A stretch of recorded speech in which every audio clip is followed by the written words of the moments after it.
और उन्हीं दिनों बापू आशाराम के विरोध में मीडिया में कई अन्य चेहरे भी सामने आए, जैसे वैद्य अमृत प्रजापति, जो कि 18 सालों तक आश्रम में ही रहा। लेकिन इनसे ये किसी ने नहीं पूछा कि जब आश्रम में रहने लायक माहौल नहीं था तो फिर वो 18 सालों तक क्या करता रहा।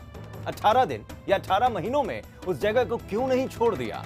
दरअसल ये वैद्य आश्रम की दवाइयों में कई बार हेरा फेरी करते पकड़ा गया था और इसीलिए इसे आश्रम से निकाल दिया गया था। और इतना ही नहीं, इस वैद्य ने अपनी ही पत्नी को बुर्का पहनाकर एक प्रेस वार्ता करवाई, जिसमें बुर्खे वाली औरत ने बापू पर यौन उत्पीड़न के आरोप लगाए थे।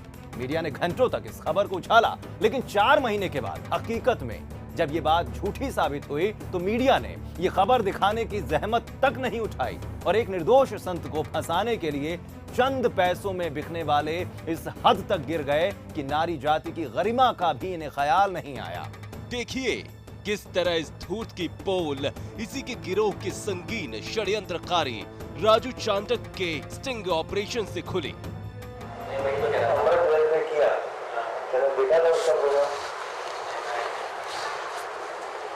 वो वाला काम मेरे को नहीं करना। उन्होंने किसी लड़की को पेश किया के आगे। मीडिया अगर अच्छा है उसने 2-3 न्यूज उछाल दी। मीडिया अगर अच्छा है उसने 2-3 न्यूज उछाल दी।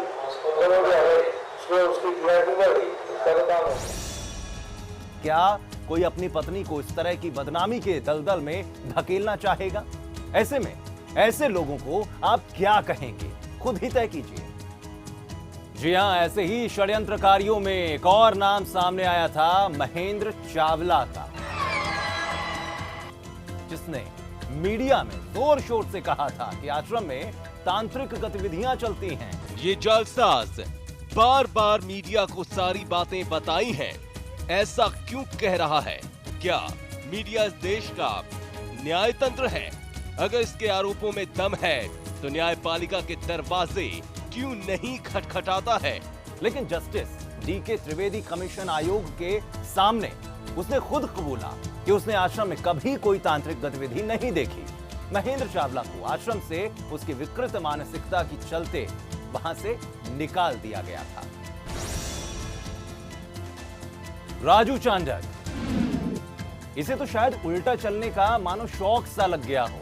एक स्टिंग ऑपरेशन में साफ साफ ये दिखाई दिया कि कैसे एक लड़की को बापू आशाराम के खिलाफ रेप का आरोप लगाने के लिए तैयार कर रहा हो और इस खेल के लिए वो 5 लाख रुपए देने को तैयार भी नजर आया।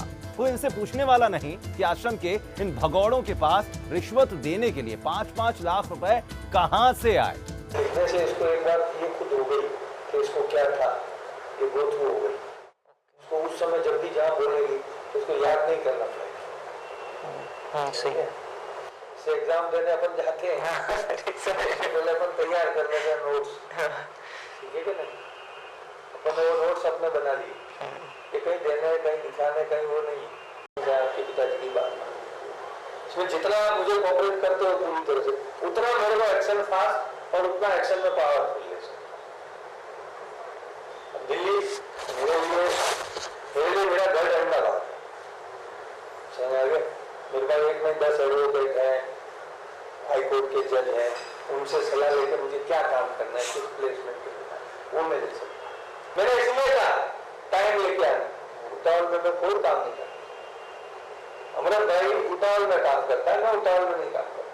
मैं बहुत सोच समझ के एक एक कदम ठोक फूक के 4 जगह मेरे जो है मिलने वाले, जो जुडिशियरी में है, जो इस लाइन के महामहिम है, उनसे सलाह लेके एक कदम कदम पे चलता हूँ। पहले टाइम जाना जाए, जहाँ हमारे को 2005 से 2008 हो गया, 3 साल चले गए। कौन सी हमने कंप्लेंट देखिए तो 3 दिन बाद हो गए। आशाराम के ऊपर संदेश ने टाइट कर रखा है मामला, एक अखबार वाले, उसका डायरेक्ट इन्वॉल्व है, ठीक है? और इसके भी केस में वो मेरे को पूरा सपोर्ट करेगा, ठीक है? वो पूरी डिटेल स्टोरी वो देगा, ऐसे इसकी तांत्रिक की थी। और FIR भी देगा, एफिडेविट भी देगा, सब कुछ डिटेल है। उसके पीछे रास्ता ही नहीं रहेगा, पीछे बात क्या बात।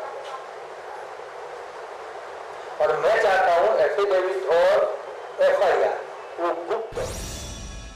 ताज्जुब की बात तो ये है कि ये सीडी सभी मीडिया ग्रुप्स को दी गई, लेकिन किसी को इसमें कोई खबर नहीं दिखाई पड़ी। क्या एक षड्यंत्रकारी को बेनकाब करना मीडिया की जिम्मेदारी नहीं थी? और इसी में राजू चांडक अपनी आगे की प्लानिंग बताता है।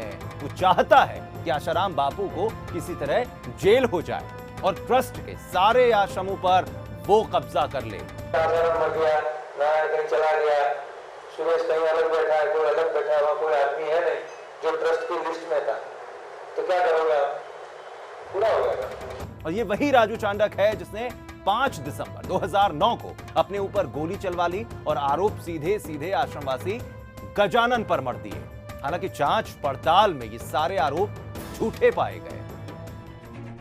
जी हां, जब भी बापूजी पर आरोप लगते हैं तब तब ये दलाल मीडिया आश्रम से बगावत कर निकले 4-6 भाड़े के टट्टुओं को सामने बिठाकर खूब बहसबाजी करती है और इतने कुप्रचार के बावजूद भी बापूजी के सत्संग में खिंचती साधकों की भीड़ साधारण व्यक्ति को भी सोचने पर मजबूर करती है कि आखिर कोई तो बात है।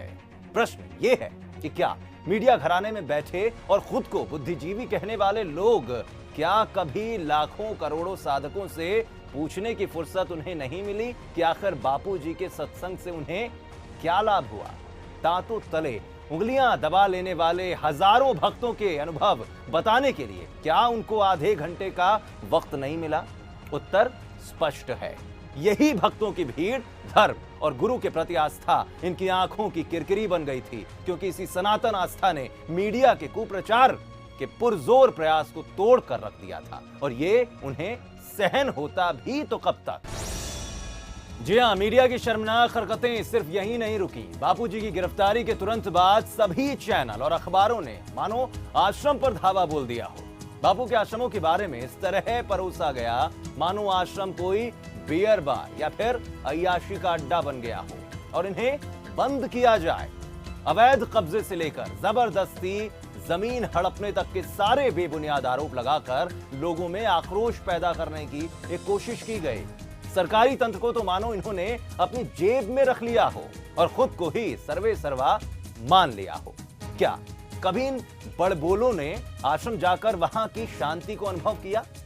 पीपल, नीम, वटवृक्ष और तुलसी की शुद्ध हवा से युक्त गौधूप के वातावरण में स्वतः होने वाले आध्यात्मिक विकास एवं शारीरिक रोगों से मुक्त होने का नुस्खा आजमाया? क्या कभी आश्रम द्वारा प्रेरित विभिन्न सेवाओं में निस्वार्थ भाव से समाज के उत्थान में हाथ बटाया? कभी नहीं। अगर ऐसा रत्ती भर भी किया होता तो ऐसे महापुरुष के बारे में अनर्गल बोलने या फिर लिखने से पहले तथ्यों की जांच जरूर होती। जी हां, हकीकत यह है कि मीडिया अपने ही जाल में खुद फंस चुका है। कई सालों से जमीनों पर कब्जे करने और आश्रम सील करने की बात कही गई, लेकिन आज तक कोई भी मामला सिद्ध करके नहीं दिखाया गया। 425 आश्रमों में से सिर्फ 2 या 3 आश्रमों की बाउंड्री की सीमाओं का सही आकलन न होने के कारण कुछ हिस्से हटा दिए गए।